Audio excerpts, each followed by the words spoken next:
Oh, you want to get me my headphones?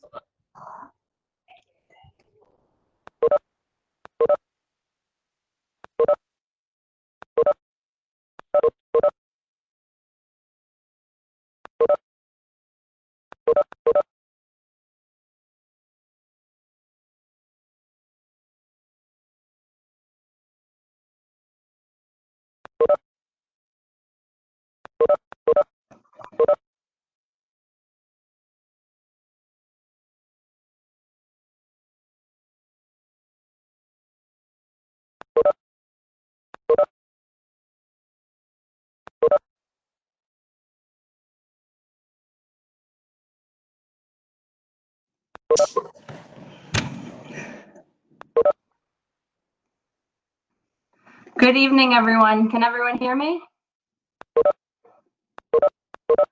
I can hear you. Hello, it's so nice to see so many Waverly faces. For the purposes of editing, I'm going to mute everyone as you enter. Awesome. Part of the meeting. We're going to hear people keep entering. Give everyone another minute before I begin.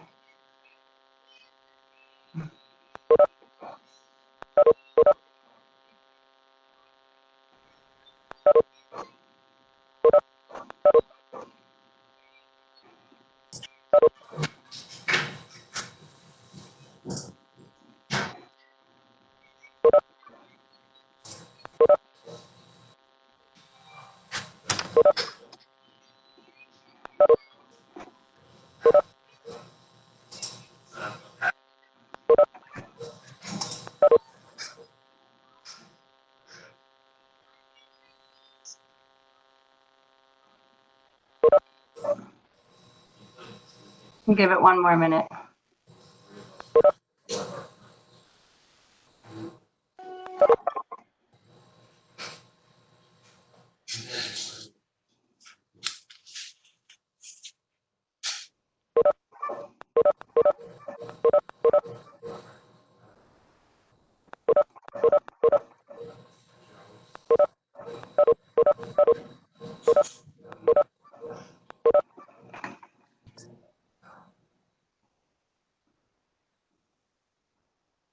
Okay, I think I heard the noises stop buzzing for a few. Good evening, welcome back, Waverly families. I see some of our Waverly staff members, our Waverly family. I'm just gonna mute everyone. I hope, and our first grade parents, this is not the way I would typically welcome you, but good evening. I hope you've enjoyed some of your summer and your families are safe and well. I see some of our Waverly students in the background. Thank you to Mrs. Deach and Mrs. Montano for sharing information, constantly collecting questions from our families. I know there is a lot of information on the website from last year's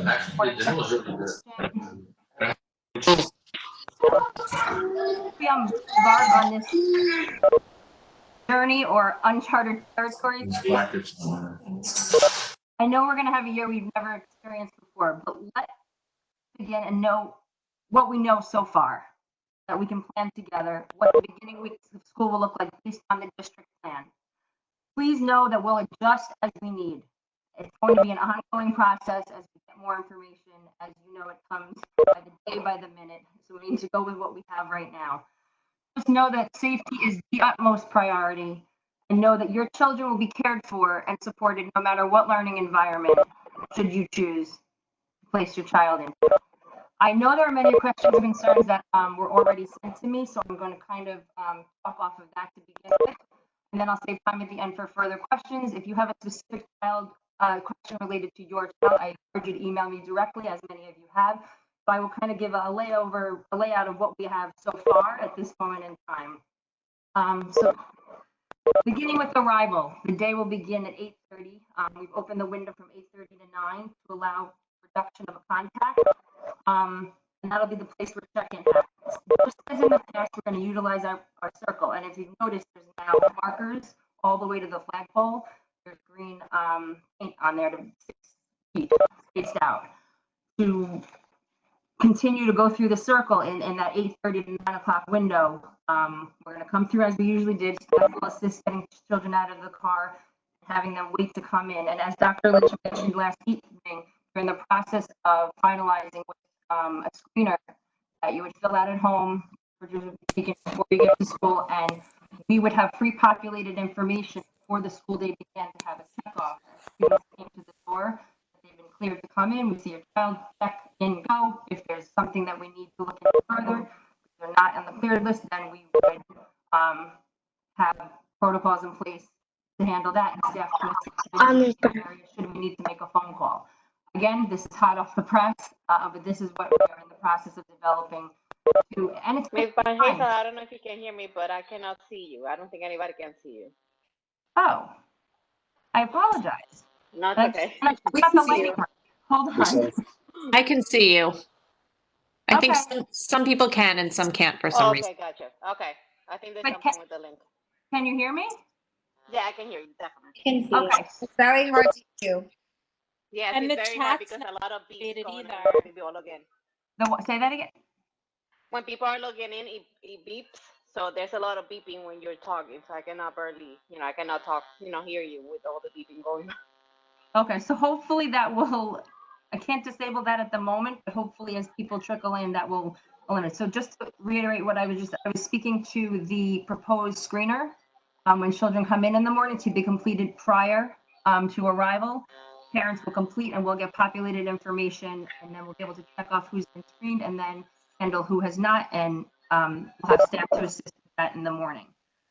That being said, we're no longer going to have a before school waiting period. Kids, we're going to go right into our classrooms to get settled for the day, unpack, read, do now. Again, those details will be worked out. As mentioned last night, our classrooms have been configured to account for, as close as possible, socially distant. That means bookcases, tables not needed have been removed, and that leaves desks with the partitions on the student's desk and the teacher's desk. Kids will begin the day with all they need, everything at their seats. We're not going to utilize the closets to avoid contact. We're kind of simplifying coming in, bags, coats, lunch, everything with you, what you need for your day at the desk. As mentioned, keep the supplies that you purchase and we'll determine what your child needs for each day. The basic individual packets for the daily use. We're not doing communal sharing of materials. So I would suggest ensuring that your child has everything they need for the day, because we're going to continue to limit visitors to the building. I think this, the safest way right now as we enter these, unprecedented times, and as time goes on, this could change, but for right now, also plan to maybe have a duplicate of essentials at home should we have to go to remote. And again, if there's a hardship in any family, please let the school know and we can assist. But really ensuring that have what they need for the day and kind of simplifying. And teachers, in collaboration, we will figure out what additional items may be needed for the class for that day as the teachers in the next coming weeks plan for what this actually looks like. Periods remain the same, except instruction will begin at 9 o'clock and will go to 3 o'clock in the afternoon. As mentioned, mask breaks, and I know this is a topic, and the biggest thing I can say is education. Educating, it's part of the process, wearing the mask. Again, and we are going to navigate this. Where we can't socially distance, we're going to make sure we take breaks, and they could be in the form of 3 to 5 a day. And flexible, and teachers are going to kind of monitor to see how our kids come back and what time of day will it be needed. Will be water break, recess and snack are two that are already included. What part of the day do they need it most? And recognizing that sitting in rows is not the Waverly that we left back. We were in groups, in rugs. Unfortunately, our classrooms are not going to look like that. So therefore, it's necessary to create opportunities to move, to take those breaks. And we'll be looking to schedule that throughout the day. Ultimately, to get outside, as much as possible. Really, that's the hope. And when we cannot get outside, utilizing areas within the building where it's safe to distance. Again, looking outside, we'll look to designate certain areas and place markers where we can socially distance and utilize whatever space we have in the building. Our gym, which I must tell you just was recently painted, it looks fabulous. It will have air conditioning from what I understand, and we have a brand new stripe around the top of it. So that will be our cafetorium as we were used to for more purposes this year. Snack will be included as one of the breaks outside of the classroom. It will be scheduled within the day. It can be either, we're looking to do it in the gym on a rotating basis or outside, like I said before. Again, this is a process for our students, for our staff, for our parents. It's going to take time as we navigate this and see what works best in the coming weeks. And as we enter September, it could be very different as we go to the end of September. So again, keeping that in mind, flexibility and process and could evolve. Like I said before, lunch will take place in the gym. We're looking to have as many, desks, small tables placed 6 feet apart so that that's a place where kids can take off their masks. Lunch seats will be provided to consistency, the same one each day. Just as in the past, we'll continue to have allergy conscious areas and designate specific desks or zones that are peanut free so that we'll be eating in those spaces. That being said, we recommend that you send your child with disposable items in paper bags if possible, one for lunch, one for snack. Our kids are going to be carrying their own lunches. No corral of lunch boxes. It's going to be in transit, so whatever can simplify the process. At this time, at this moment, at this day and time, there are no special lunches. Hopeful that we'll have a different conversation should that change. Again, at this time. The structure of the lunch periods, our traditional 1 hour that we've held true to for so many years, that could look very differently once the data from the survey comes back. So we could be looking at 2 periods with a couple different cohorts going in. It could be 2 classes at a time. I'm still looking into logistics spacing in the gym to safely do 6 feet apart so they can have the mask up at that time. So again, could potentially be a 2 period with 4 sessions, but we'll know more, like I said, once we have the data. That brings us to recess. Unfortunately, recess at this time is not traditional recess. It's fresh air. It's going to be walking around, finding spots to spread out. That's a priority right now. Safety, and we'll probably travel with whatever cohort they eat for lunch, and outside be spaced in 6 feet, however that looks, walking around. Again, in conjunction with the new athletic director, we're having conversations what recess could look like even further, but safety being the priority, it would be, 6 feet apart together. Again, first few weeks we can start this way and can always adjust, but this is how we're going into the start of it. Mentioned to promote hygiene and healthy habits throughout the day. Portable sinks have been purchased and they will be present, and hand washing will be encouraged. And that'll be the conversation throughout the day and a lot of the conversations we have in our classes. And when I meet with our teachers, the narrative is different, especially social emotional needs and now the healthy habits. So that'll be ingrained in our daily conversation. That being said, the instructional model will look quite different as well. There'll no be longer rotations and that, staff pushing in and whatnot. So that's a reconfiguration of what the traditional classroom looks like. We're going back to, teacher in front, everybody in rows. So we're going to navigate a different model. Students will receive AIS services outside of the classroom in a pull-out model in designated spaces. As you know, special area teachers will be pushing in, so we'll be looking to utilize the entire building to space out the group as we need so that it is safe for all. PE will be outside as much as possible, and in further conversations with Mr. Martellotti, we are also discussing what PE would look like. Social emotional learning in the classroom, health units, and mindfulness, so those are all taken into account. Special education services are a priority as well and will be followed to each student's IEP.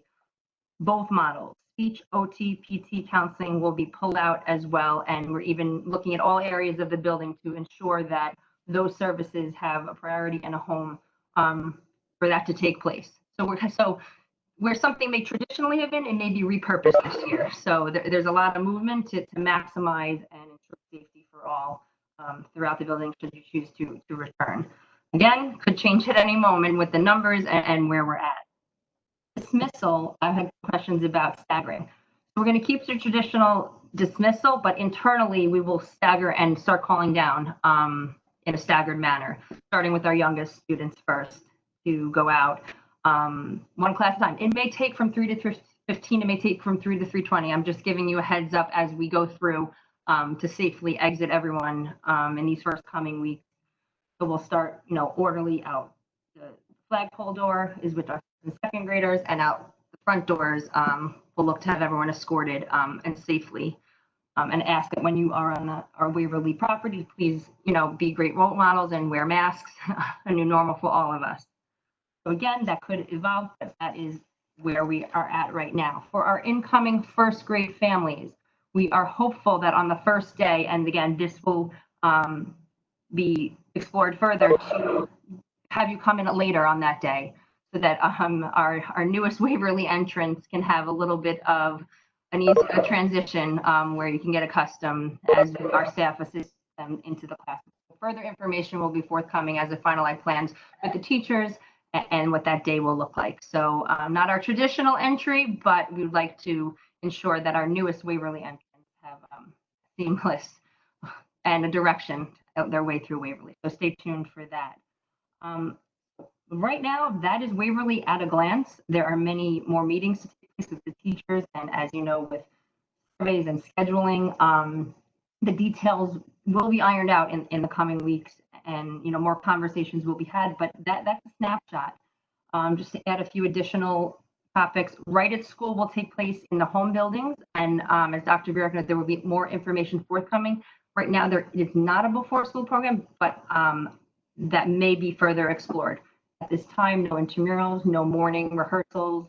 That is on hold until further notice at this time. Safety drills will be conducted as per New York State, but they'll be modified. Our fire drills will probably be conducted in cohorts, so children are familiar with egress routes, exits and whatnot. For lockdown and other drills, there'll be more of informational provided in the classroom setting, and we'll kind of do tabletop run through so kids are familiar with that. Again, in the event of an emergency, we are all exiting and we are, enforcing all emergency protocols, but for the purpose of our current state, that is what we are implementing. There is, as mentioned, cleaning will be increased. Mr. Seda presented last evening. Each night the rooms will be fogged, and there was a question. They use a material called Pure Green 24, and that's the website. It's approved. It's safe. The district has used it. If you want to look into that further, Mr. Seda provided it. It's Pure Green 24 is what the district uses. Again, we've amped up the cleaning throughout the day. I know that was a concern. As far as our remote learners, K to 3 will continue with Seesaw, and 4 to 5 is moving over to Schoolology. There are tutorials on the website. There's more information coming with tutorials for parents in the coming week or so. The hope is that all students will be exposed to and familiar with these systems should the event be that we have to go remotely.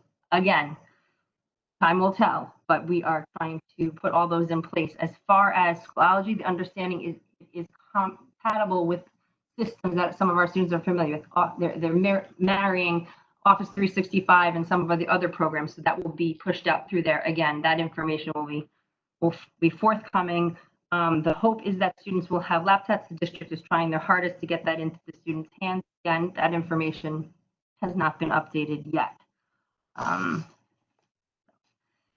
That is the gist of the questions that came my way. I'm sure there's more, but I just wanted to conclude answering those questions by saying we are in this together. There is no handbook for this per se, navigating a pandemic, but we are going by the guidelines that are provided by the governor and our district has adopted. So that being said, it's partnership with you, our families, Waverly, so that we can ensure that our students are up safe, that they, this is a time for them to come back or to process what occurred in the last 5 months. And that also, I want to end by, is ultimate priority, the mental health and well-being of our students and our families. A lot has occurred, and know that this is a partnership that to make the school aware, and myself, you can email me at any time as we continue this conversation as more information is released.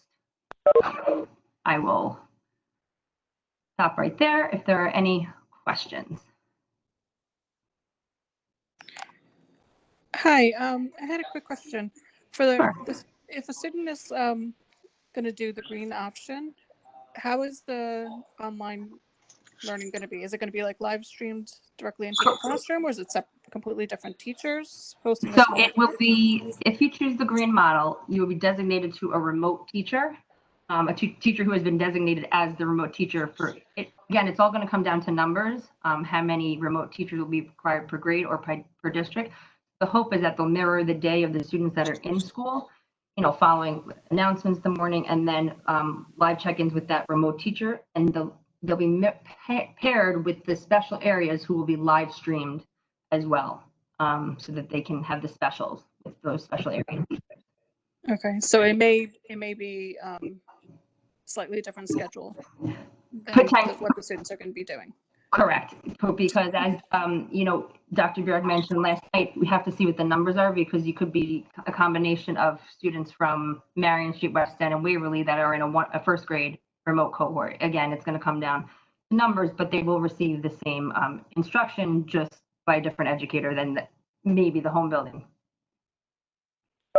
And also, just speaking about specials that you mentioned, how about band? How is that going to be? So band, orchestra, and chorus will be delivered in small groups and lessons. No, there will be no assemblies together, so they will have socially distanced additional small group lessons. There are specific musical guidelines that came in that you can't hold within. You have to be. I said last, you have to be 10 feet apart to hold a chorus concert. We don't have that type of space. So right now, we will look to give lessons in small group instruction. Ms. Banhazl, can you explain what the feed, the live stream is going to look like? Is that like a wide shot of the teacher or the classroom, close up? How is that interaction going to happen for the kids that are staying home? So my understanding is that it is shot from the back of the classroom, and they can interact with what the teacher is doing there. I know Dr. Baleka spoke to it last night, and they have a prototype that they practiced with, that the students that are learning from home can engage with as it's going on and be a part of it. And if the teacher puts up something on his, there will be. Do you know if there's going to be? From my understanding, there will be. Yes.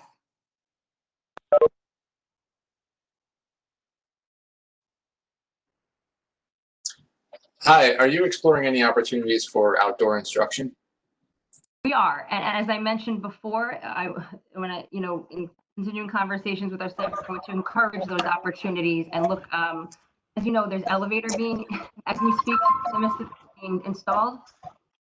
So we will look on our grounds to where we can hold those classes. Additionally, I'm happy to share that our former 5th grade classes donated some furniture to our learning garden. So however we can utilize our outdoor spaces, we will look to do that, to find those opportunities where we can take the mask off and spread out, again, given what we can use.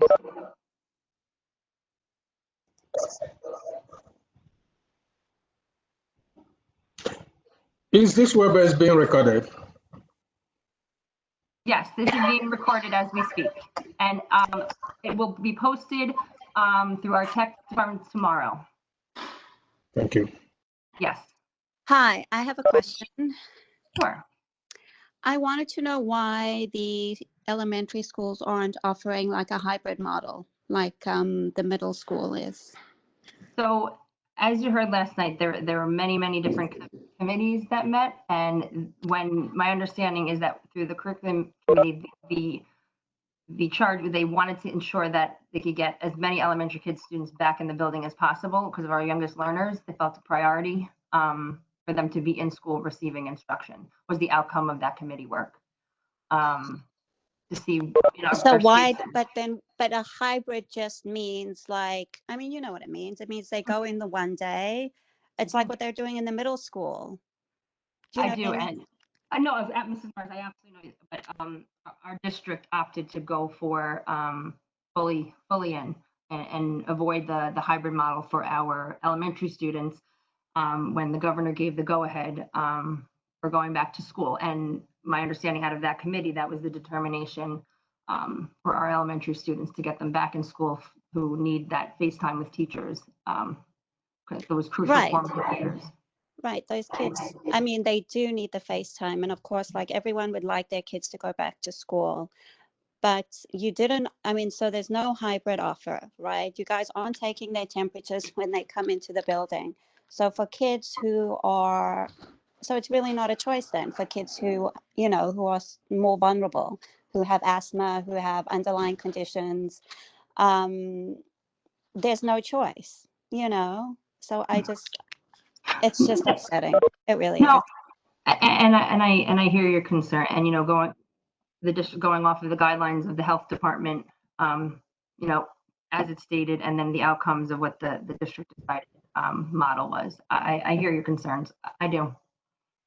Yeah, I know. But I mean, everyone hears them, but it's just like, it's even like for the fourth or the fifth graders. Like, why does it have to be the same for the first graders? You know, it's like first to third, you know, maybe that could apply. But the older kids could certainly, you know, benefit from a hybrid model. But, you know. And I hear your concerns. I mean, you continue, and having another question and answer at the district next week, I mean, to express your concerns further. But I do know that this was what was submitted to the state at this point. Right. I would just love to know, like, you know, the thinking behind it. Just doesn't seem to be that there was much like thought about the kids and what the experience would be. You know, it just seems like business as usual to me. There's like no real changes here. I'm sorry, if you don't mind, I'm just gonna chime in. I think a lot of it was also the fact that the middle school and high school students are able to stay home by themselves.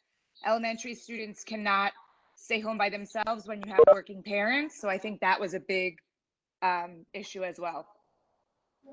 Right. No, I totally get that. And I know it's not the same for everybody. I really do understand that. So it's almost like, you know, if that's the case, then why can't extra resources be given to those families?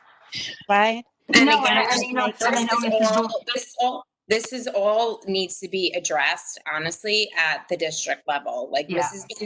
Miss Banhazl cannot, this is what is given to her, and it's at district level. So I think at this point, like this forum right now has to be what we need to discuss for what's already like put into place. But if And you Mrs. honestly, I'm sorry, I can't see who's speaking. it's Michelle Greenfeld.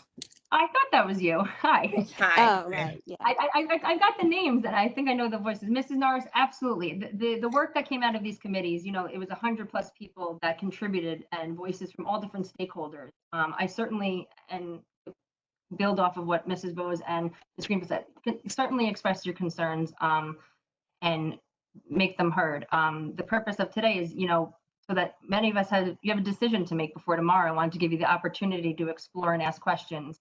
What Waverly looks coming back. But again, your concerns are not for naught. So I certainly encourage you to ask. But that's where we're Yeah, at. no, right now. absolutely. And you know, this is most definitely the forum to voice an opinion. And just I'll to leave it at clarify, oh, I'm sorry, just to clarify, because you mentioned temperature checks. Temperature checks are being done, but we're going to utilize an app that it's done at our house. And if that can't be done at home, then the school will take the temperature checks at school from the kids that didn't have that opportunity. So I just wanted you to know, like, make sure you knew that to help your decision. And also, as Dr. Burek mentioned, she said it quite briefly last night that there will be random temperature checks, and that would be done, you know, as kids come in, the numbers are determined, every 10th kid, just to audit and see, you know, think about flu season. We have to, you know, we're a community. We hope that everyone will want to. No, absolutely. And I guess my only question is, you know, parents are not doctors and nurses.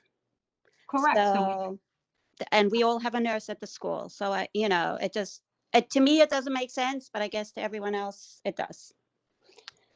Thank you. I have a question. Hi, Mrs. Banhazl. It's Mrs. Tomeo. Hi. Hi, how are you? Good. So I have a first grader coming in this year. Jamie Grace. Yes, Jamie Grace is coming. So I guess it's a two-part question. Number one, if she comes, I know that we have to opt in without the option of then opting out? What happens if a child, being that they didn't get to finish kindergarten and didn't have such a great experience, coming into first grade, wearing a mask, being really socially afraid, in a couple of weeks, things take a turn? What happens in that kind of situation? So this is a question that has come up, and right now the word is, if you choose one, you have to stay with it. Like I said, mental health is our priority. We are going to be checking in from the get-go, especially with our first graders who ended kindergarten mid-year, to assimilate. Right. So we're really going to try to get a pulse on where they're at from day one and provide support as necessary. Should there be an individual case where something comes up, we'll certainly explore how best to support, and that would be a conversation at that time to have. But Okay. I think from the beginning, and the open communication between myself, which you can always reach out to, and the teachers, and kind of keep Sure. just as we would if a kid had traditional back to school anxiety. Okay. We're looking now at, okay, I'm coming back to school. I haven't been here in 5 months. I have to wear them. So, to help navigate, certainly Right. keep us informed. But that would certainly be a conversation to further after we've supported from the get-go. Okay, and then the other part of the question was, is there going to be some sort of an orientation? And forgive me if these answers have been already answered. I'm not aware of the answers. So in conversation with my colleagues in the other building, I don't know if you heard before, we are going to modify the first day. We did the virtual one last year. At the moment, I don't have anything definitively planned, but that could change. I definitely want to do something separate and aside to help assimilate our first graders. So I will be forthcoming with information in the next few weeks if we're going to do anything, certainly. Okay, excellent. Thank you so much, Ms. Banhazl. We'll see you soon. Yes. All right, take care. Back off of that? Sure. I'm not sure. I jumped in late, so I don't know if there's any type of way about how you're answering questions. I kind of just interrupted. No, it's question time. I gave a lot of information, and I apologize. I hear the voice. It's Miss Rudden, Addison's mom. Hi. Hi. So I wanted to piggyback off what she said. I think that my main concern, and God forgive me for sounding less concerned than others, I don't know. My main concern is at this point mental health and catching up. Is there, I know you mentioned it for first graders, but is there any type, what, you may have answered this already also, what is being put in place for the beginning of the year to get them to catch up? I mean, I can speak for my own kid. I'm sure she probably did not learn much being home with me for 2 months and, being home all summer. And I'm worried about them being so far behind for fourth grade. So I can alleviate that right away. And I said this before, our priority in these next coming weeks is to help children and who have been out of school since March, and they're coming back to a very different school environment. So I think you said it best, mental health is the priority, and assimilating to a new normal. I think all of us, and in conversations with staff, and I know many of our staff members are here, that's going to be our priority, establishing new routines, new ways about in the classroom. The academics will come, I assure you of that. And we will, first of all, monitor what their mental health and where we are with that, and see which kids need more support. And we'll push into the classrooms with our mental health social worker and psychologist. And then as far as academics, we'll get a baseline. And then as a staff, we will put in necessary supports to get our kids not back to where they are, but where they need to be from where they're coming to us. Because the kids that left in March are coming back very different children. Now everyone has different experiences. So I think the time to process that is so important. But as far as the catch up, I want to reassure you that we will, as a staff, as a building, your children will get there. The priority is the heart and the hands and the mind together. And I think we have work ahead of us, but parent-home partnership is going to be key. And we will assess where they're at and teach to that. Okay, thank you, Ms. Banhazl. You're welcome. Ms. Banhazl, it's Michelle Greenfeld again. Hello. My question is around if there is a shutdown, we have to think about it. I'm just concerned about what happened last school year. And are you guys prepared? I'm lucky enough that I have a fifth grader who's going to be on Schoology and not on Seesaw. And then what about the kids that don't have tablets. And I know that you're saying that the district is trying to get tablets in kids' hands, but the district, honestly, like, they need to do a better job. It has to be guaranteed that these kids are going to have tablets or some sort of technology, because I'll be honest with you, we're stretched in this house on technology. And there were parts where Cooper was using my work computer, and that's not okay. No, and it is a concern. And I mentioned before, you know, district has put that in place to have them order. I can't speak to the status. If there is a family that is going remote from the get-go and it requires assistance, please let me know. But you're speaking to the fact, should something come up, we have to shut down. And as they mentioned last night, there has been work since this whole process. What we learned, what occurred last spring cannot occur going forward. And that being said, we've updated systems and trainings have been in place and will continue so that we're prepared. Teachers have attended training already before the school year has begun, and it will continue for both management systems. There are teacher experts that have been assigned in this building.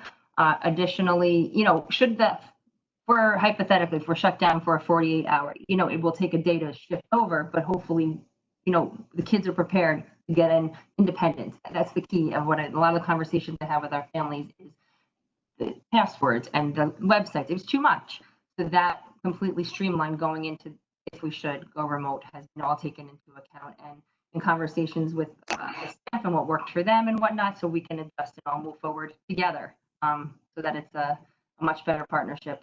You know, we did it. We dropped it and it happened, but now we had a chance to look back and everybody kind of is ready. And I know the teachers have given up time over the summer, go to trainings, to prepare, and as a building, we'll make that priority. Okay, thank you. Hazel? It's Banhazl. Yeah. What happens to the kids that are taking the remote option?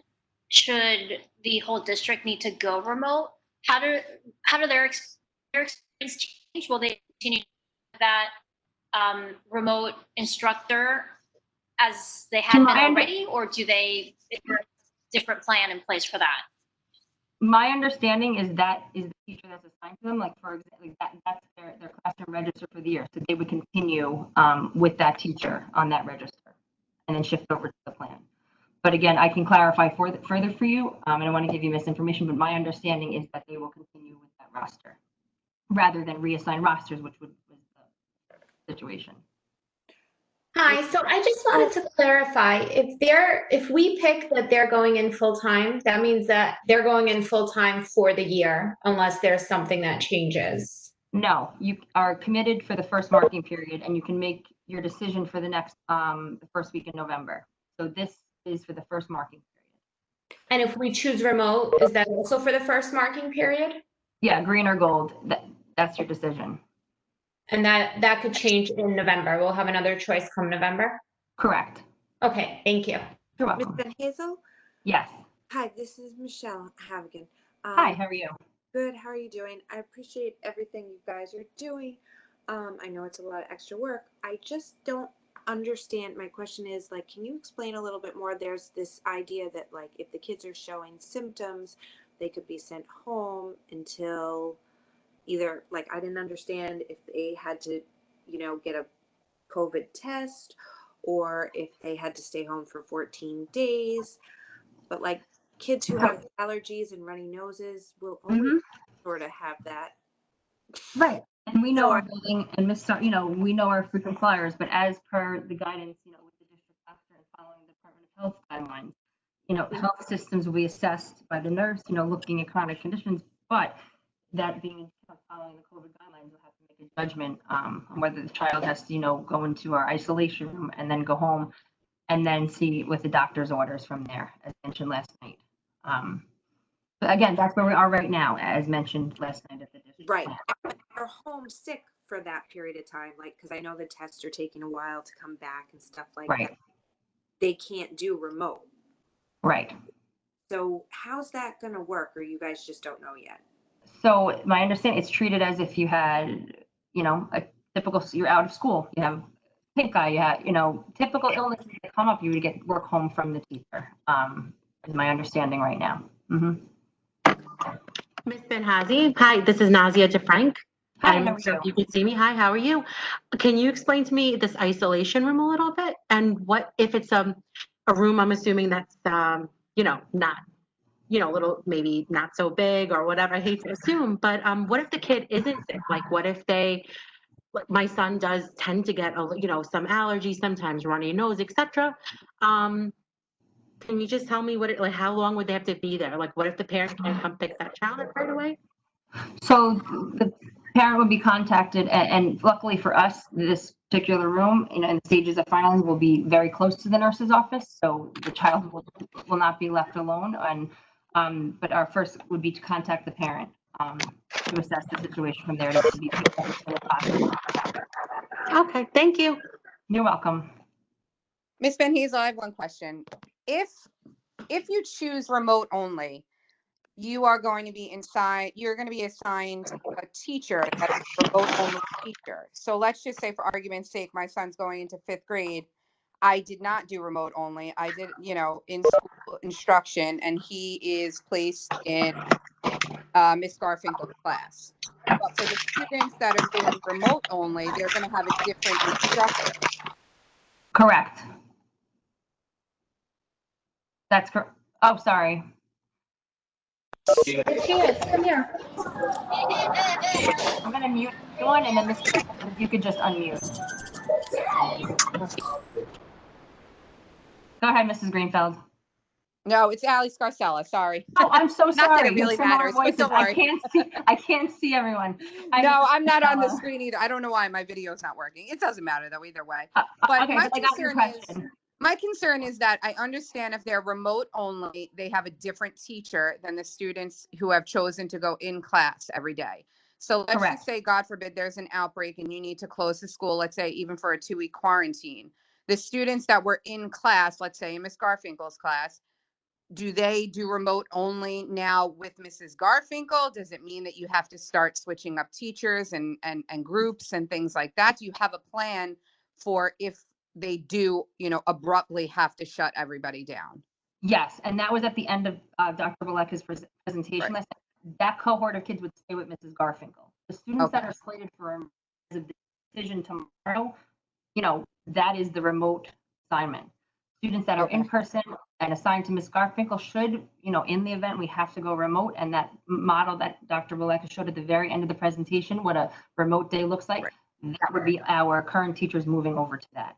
Right. And I wouldn't necessarily be so concerned for my 5th grader, but now for the younger ones, let's say like first, second, 3rd grade, will there be some sort of training for them if we do choose in person, that just, training them on how to use the remote learning, being that, there is a chance that, we will abruptly have to go back home. Yes. And a lot of the feedback that was given was taken into consideration. What we need here is to create independence, a system where, in the first initial few weeks, okay, parents are holding hands. And then when it's time to go, kids can go in, get their assignments and do what they need. And my understanding, with the trainings with the teachers, and also in the first few weeks of school, that is the goal, to become familiar with the platforms in the school building, so that if and when that event occurs, we are ready to go. Again, the first day out may take some adjustments, with families and getting the schedule, but going off that shell that Dr. Valeka showed last night is what we would base off our, a day, and things that have been embedded throughout the day of what to expect. Okay. Got it. Thank you. You're welcome. Good evening, Mrs. Oh, sorry. Go ahead. Oh, it's just about the class sizes. Is there a limit for how many kids are going to be in person and how many kids are going to be remote as well for class? For the remote, it would hold true to the Board of Ed class size number. As of right now, it's configured on what we're getting back in the responses, but it would mirror what we would do in a school building. Yes, for the registers. Good evening, Ms. Banhazl. Hi. Hi. My question is about the isolation room. So at any given time, several kids could be sick at once. Would they all be placed in that same isolation room? That would be something for us to look at. I mean, currently, it's one room, but if we would need to find it, and we're in the process of discussing an alternate location, we would have that as well, should that situation present itself. And these are conversations Mrs. Sarlo and I will continue to have. For now, we have set that up. Should situations arrive, we will have an alternate one as well. Okay, thank you. You're welcome. Hi, Mrs. Banhazl. This is Mrs. Yes. Settleman. Hi. How are you? Good. How are you? Good. Thank you. Thank you so much for doing this. I have more of a request than a question. Is it possible to post pictures of the classrooms of what they would look like?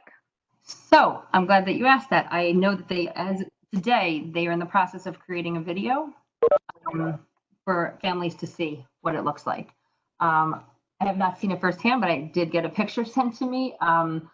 When that's available, I will certainly share with the families. But I'm understanding that videos will be released so you can get a picture of what it looks like. Perfect. Thank you. You're welcome.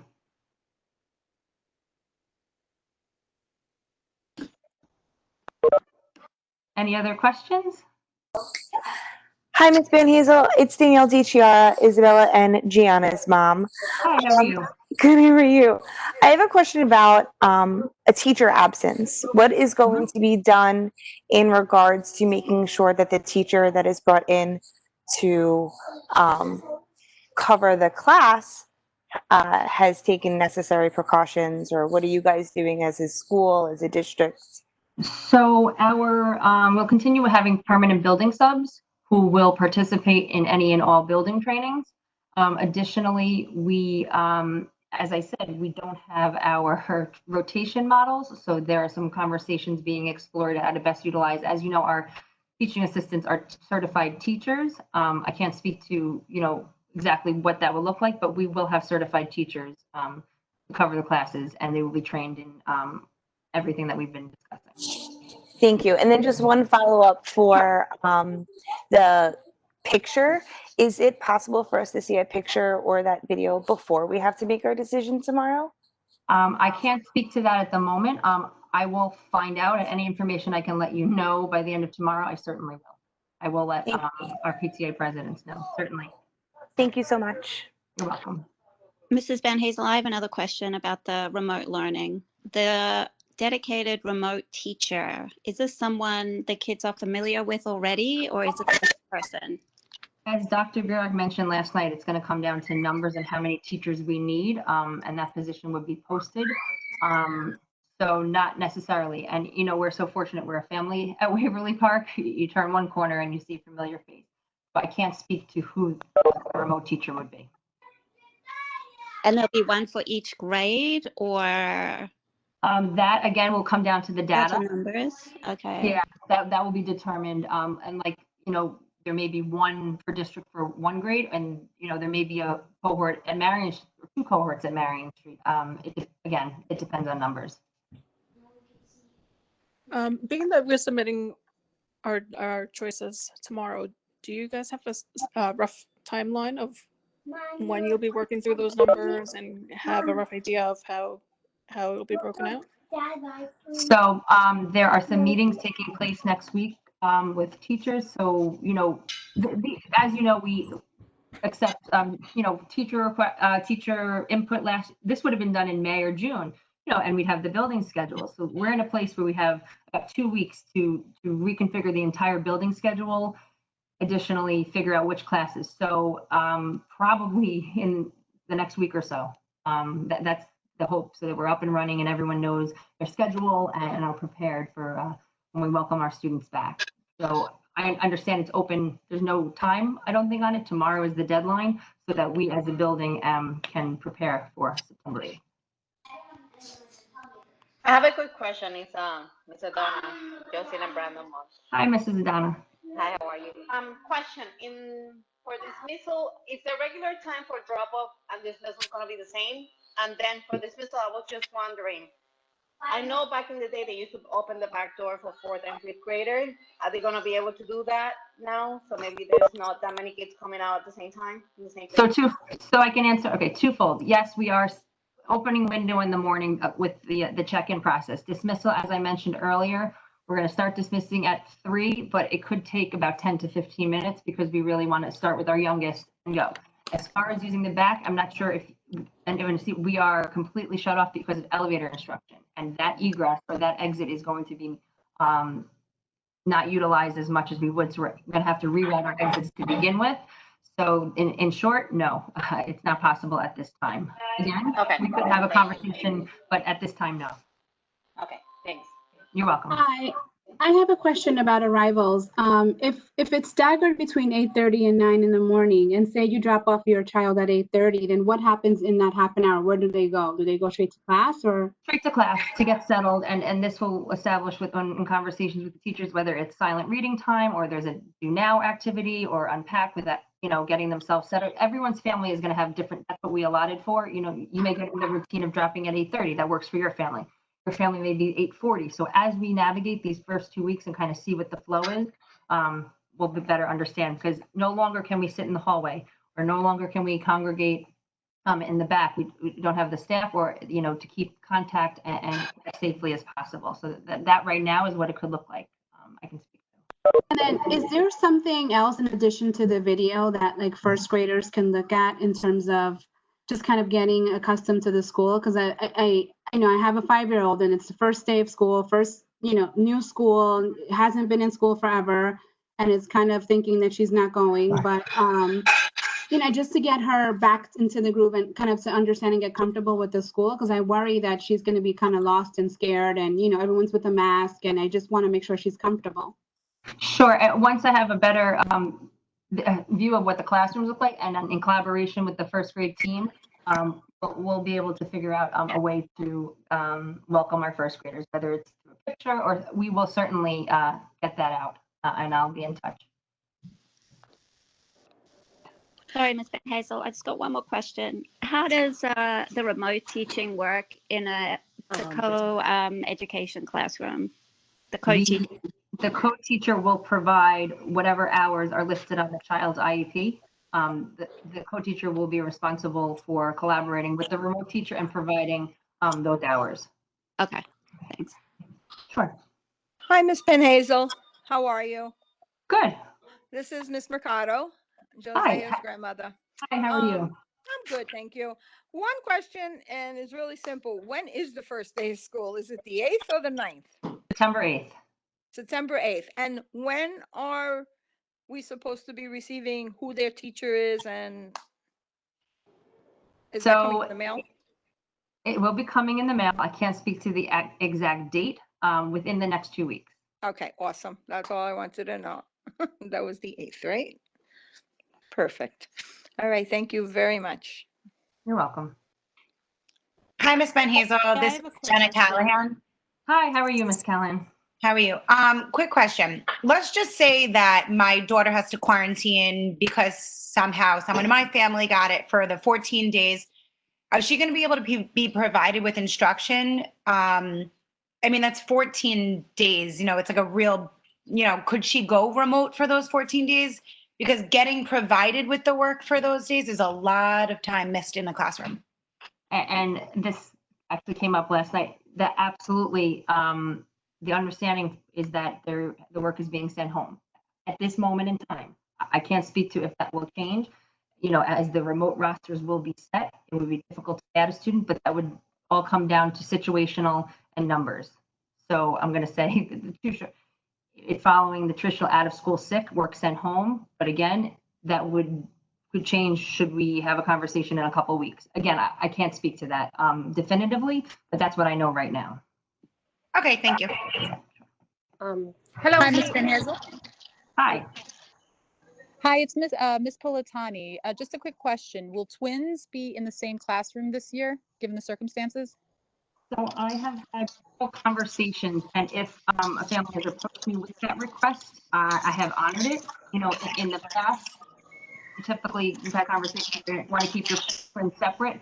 However, if there's a specific, you can contact me directly. These are not typical back to school times, and this is your parents' prerogative, and we can have a further conversation about that. Okay, great. Thank you. You're welcome. Hi, I have a question about drop off, and I'm sorry if this was already addressed, but is there Can you bring the kids to school earlier than 8:30? Unfortunately, no, not this year. We're not offering that. Our arrival is opening at 8:30. Again, that's at this time. I don't know if there will be some sort of before school program offered that may be forthcoming, but at this time, no. What about extra help? Again, that is something that's still being discussed with the teachers. As I have more information, I will share. Okay, thank you. You're welcome. Hi, it's Kim Mangieri, Emma's mom. Hi. I have a question. If you go remote, are you still going to get the letter with the teacher's name coming home at the end of August? Yes. Okay. You have So yeah, you will be assigned a remote teacher. Yep. not the remote. So will she know if she's getting Miss Ryan or Miss Jacob? So if she decides to come back in November, that she'll know whose classroom she's going into, or that's something that will be decided in November?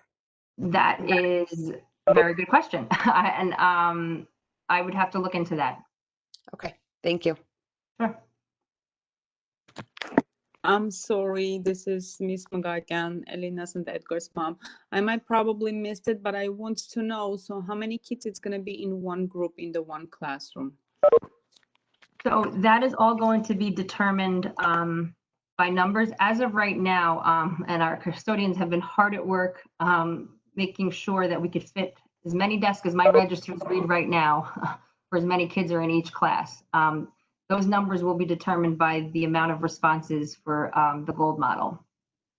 So it varies. But with your dimensions, what is your maximum amount per class?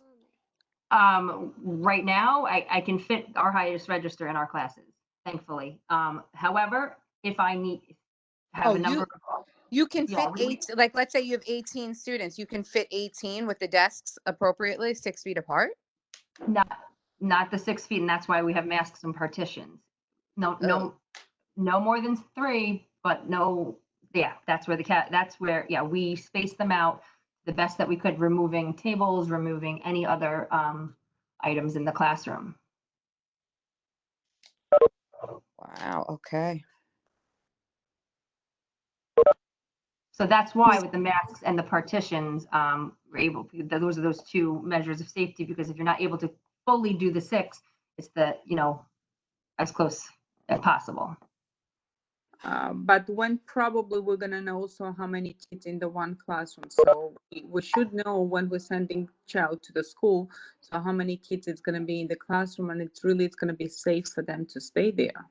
So an average, the way the numbers, our registers thankfully are low. Our highest register right now is 23. I don't see that at the moment right now. Once the surveys are completed, I'll know more about numbers, and I can speak to you further on that. And you talked about mass breaks. So the teacher will determine when the student can get a mass break, or how does that going to work? You said 3 to 5 a day. So in conversations, sure. When I have conversations with the teachers and they plan out the schedules, and we look at spaces and what's appropriate, we will determine what time that will happen. Mass stack is one of them, recess, of course, but as they get to see the students in front of them, they'll see what's needed, what movement, what we'll plan for that, and schedule safe spaces so that we can have that time to move and take breaks.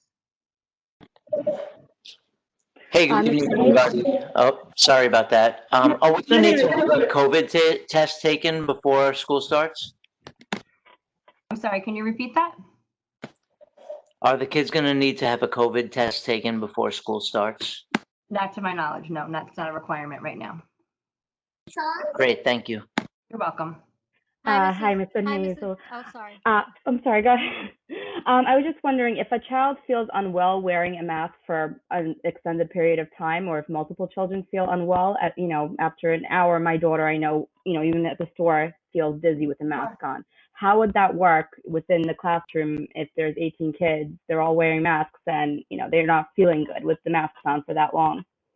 So as I mentioned before, our priority is safety and health, and we're going to kind of assess the kids as they come in. And I know at home you're doing right now, getting them used to wearing it and hearing how it's going. So we'll kind of assess where they're at and make, a judgment as where we need to take a break, go for a water break, go outside as a class. So that will be determined mid-morning or in the afternoon or whenever as a class whole needs to take one. Absolutely.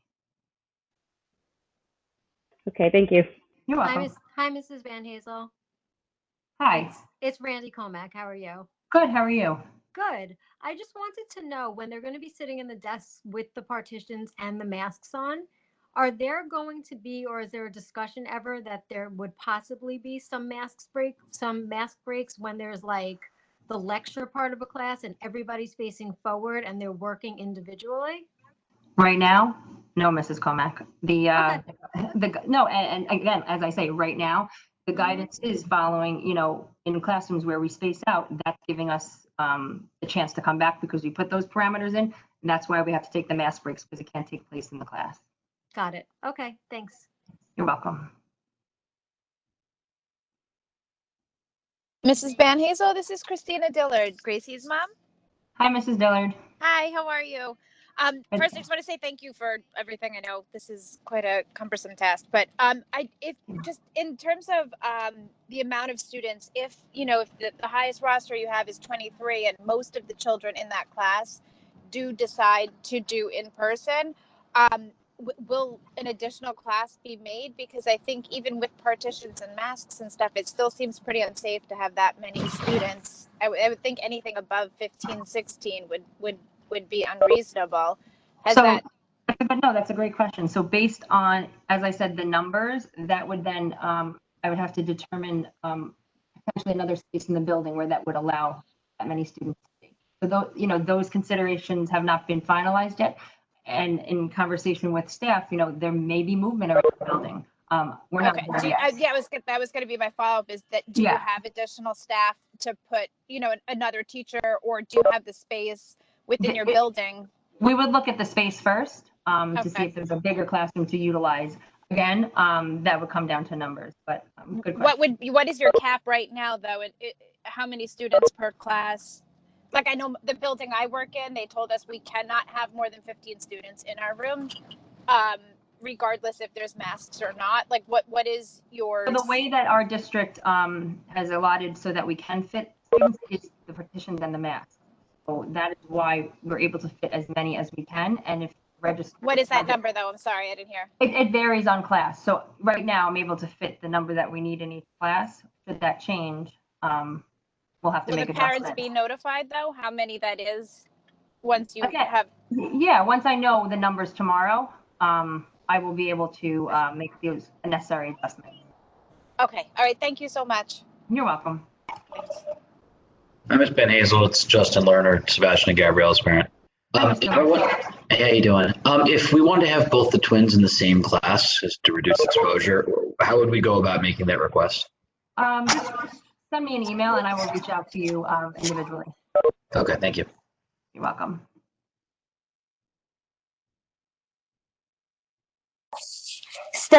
Question for you. Stemming off of the reducing exposure, are you going to send home a suggested protocol for having our children return back into our homes? In regards to like taking off your shoes, stripping down to your underwear, washing your hands. Are those things that you are considering sending home? That's the first I've heard of that, and there has not been a discussion at the district. I know each of us has gotten into our own routines as families and whatnot and what we do. That's something I can look into, but it has not been brought up yet. Okay, thank you. You're welcome.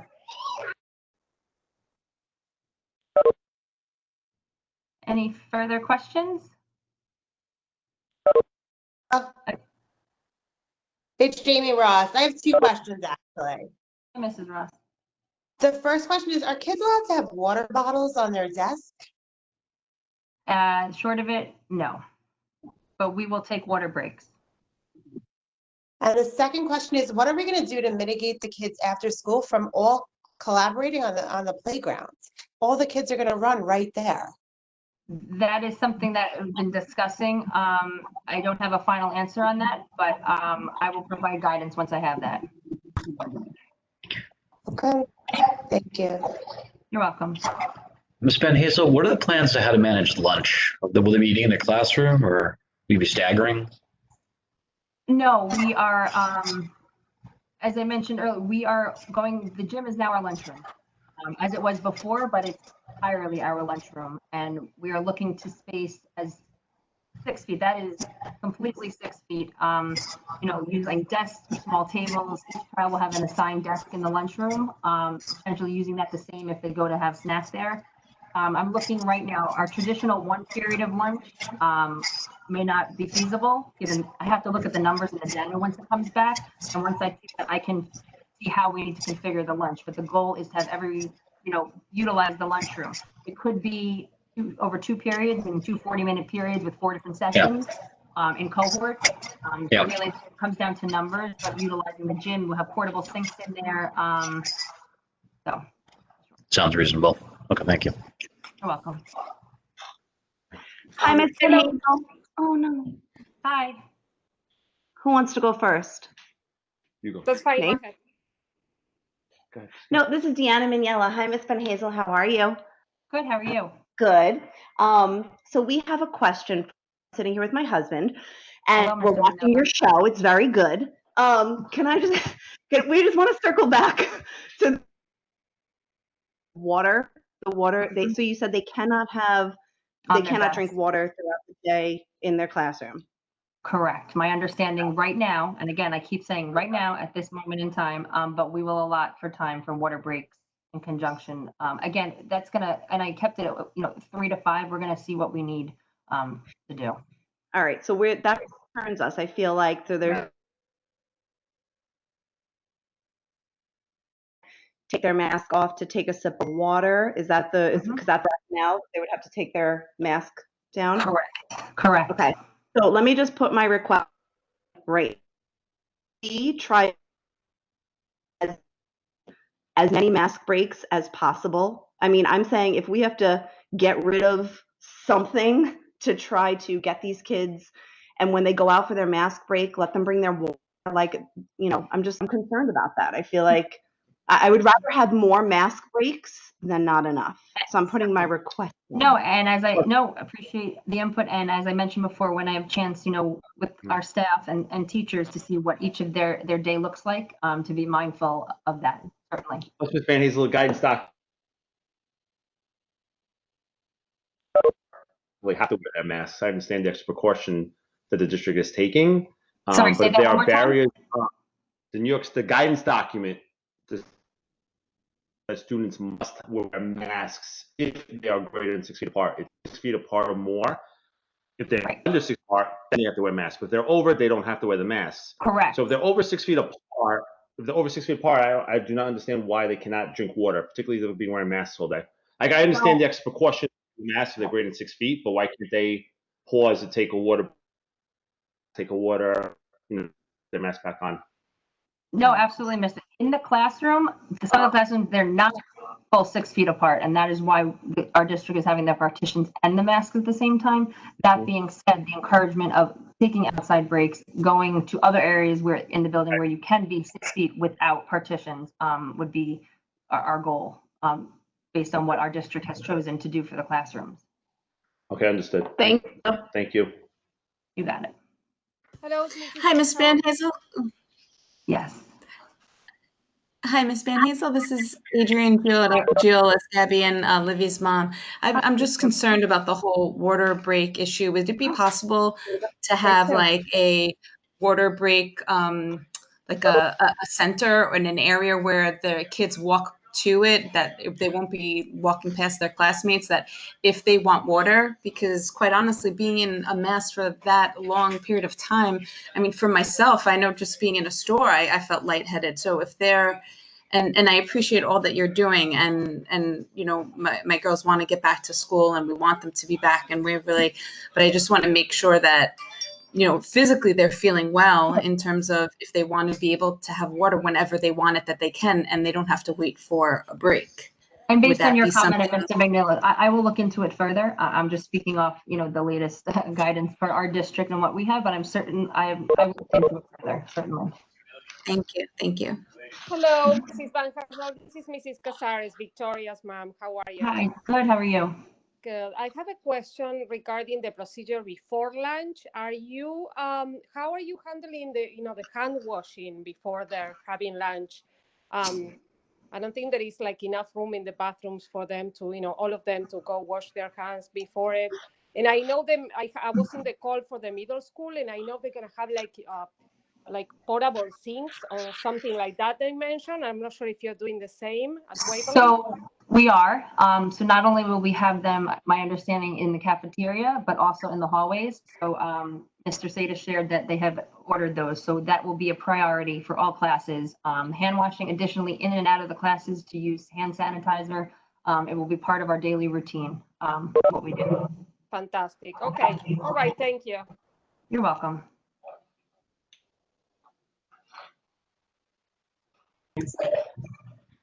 Can kids bring in their own hand sanitizer?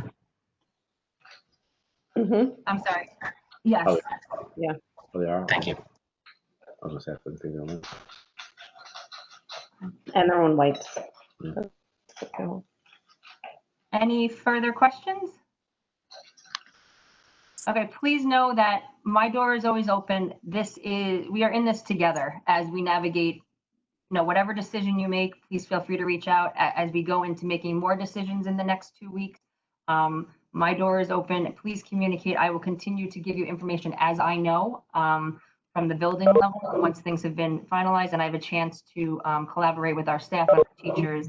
But please know we are in this together, and we will so pass. Thanks to you and your staff for coming in and teaching our kids every day. This will be a tough year, but we appreciate it. We've got this. Resilient and ready is the theme, and I can't wait to see you and some of your kids. So have a great evening. Thank you, Mrs. Banhazl. Thank you. Thank you. Thank you. Thank you, Ms. Banhazl. Cheers. Thank you. Thank you.